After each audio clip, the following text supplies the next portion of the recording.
मैं हूं doctor Dhwani Jain and welcome back to my channel health and wealth. आज की वीडियो में मैं आपको शोल्डर पेन ट्रीटमेंट के बारे में बताने वाली हूँ।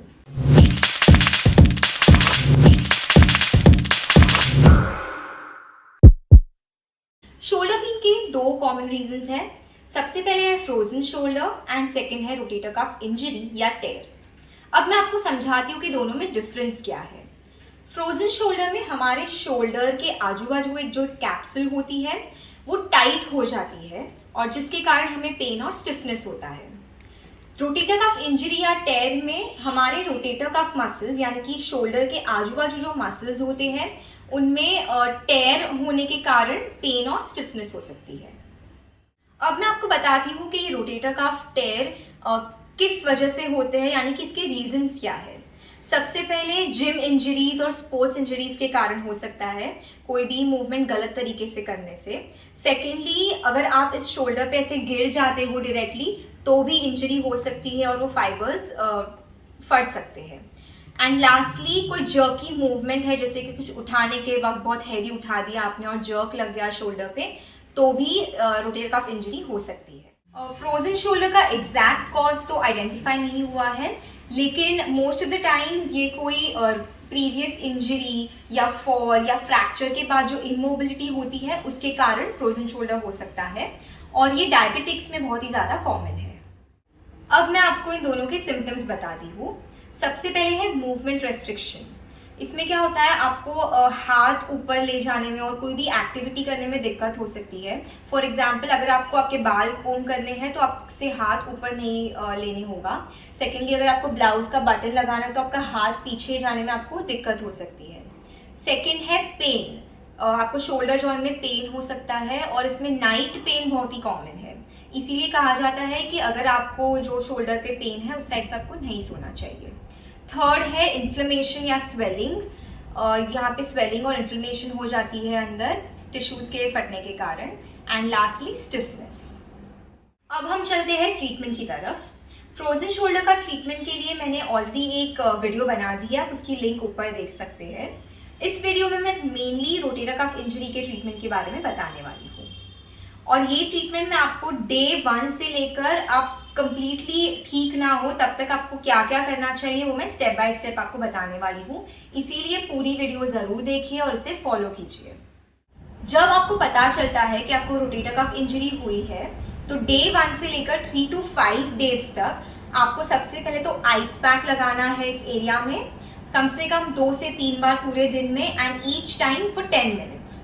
सेकेंडली, आपको लोकल मेडिकेशन ले सकते हैं, पेन किलर्स और anti inflammatories. And lastly and very important is rest, यानी कि आपको इस हाथ से कोई भी हैवी वेट नहीं उठाना है और ज़्यादा काम नहीं करना है और आपको जब सोए तब इस हाथ पे नहीं सोना है वजन देके, आप दूसरी साइड सो सकते हो।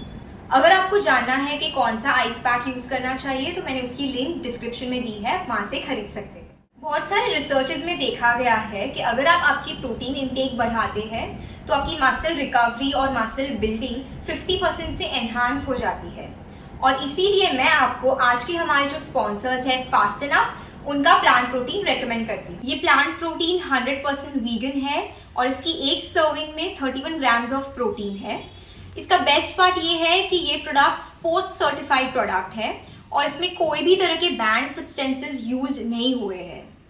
एक मिथ है कि सिर्फ जिम में जो जाते हैं या जो वर्कआउट करते हैं वही लोग ये प्रोटीन पाउडर लेना चाहिए, पर ऐसा नहीं है। हम सभी को एक डेली प्रोटीन रिक्वायरमेंट होती है, इसीलिए हम सभी लोग ये ले सकते हैं। इसका 1 स्कूप आप 1 गिलास पानी या मिल्क में डाल के भी ले सकते हैं, या तो आप आपके पैनकेक्स में इसे मिक्स कर सकते हैं, फ्रूट्स में, आइसक्रीम्स में, जूसेस में भी इसके डाल के पी सकते हैं।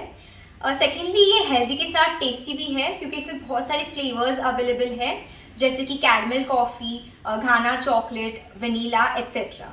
अगर आपको ये प्रोटीन खरीदना है तो मैंने इसकी लिंक डिस्क्रिप्शन बॉक्स में दी है, आप वहाँ पे जाके खरीद सकते हैं।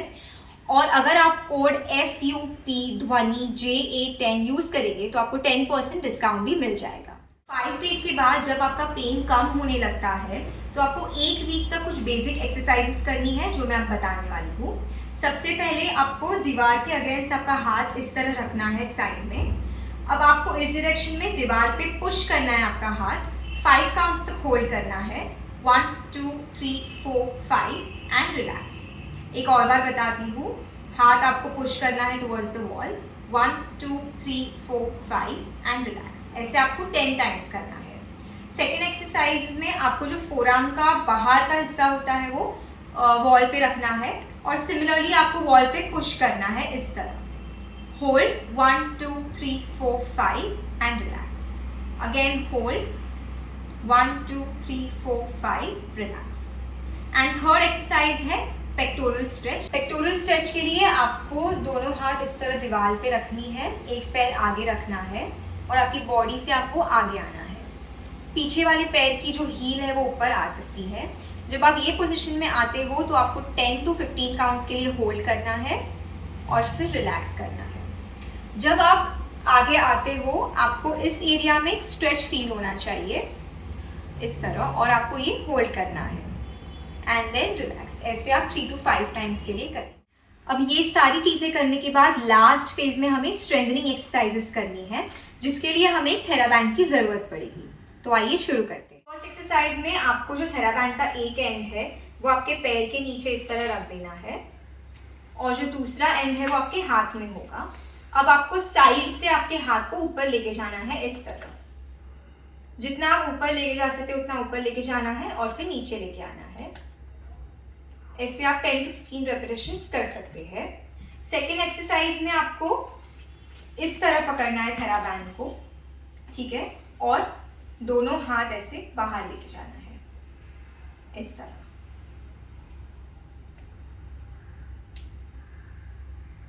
लास्ट एक्सरसाइज के लिए आपको थेराबैंड का एक एंड इस तरह कोई भी हैंडल या हुक में आपको अटका देना है और सेकंड जो एंड है वो आपको हाथ में पकड़ना है जो हाथ में इंजरी है। अब आपको एल्बो बॉडी से टच रखना है और फोरआर्म को बैंड को खींचते हुए अंदर लाना है इस तरह, ठीक है। तो फर्स्ट एक्सरसाइज में हम बाहर लेके जा रहे थे और हम सेकंड में ऐसे लेके जाएंगे अंदर, ठीक है। ये आप 10 to 15 रेपिटेशंस के लिए करेंगे। तो ये था step by step treatment rotator calf injury के लिए। अगर आपको मेरी वीडियो अच्छी लगे तो जरूर इसे लाइक कीजिए, कमेंट कीजिए, शेयर कीजिए and subscribe to my channel. Also notification button press कीजिए ताकि आपको ऐसे ही नोटिफिकेशंस मिलती रहे। अगर आपको फ्यूचर में कोई भी टॉपिक्स पे वीडियोस चाहिए तो आप कमेंट बॉक्स में कमेंट कर सकते हैं and I will come back with one soon. Till then keep moving and stay fit.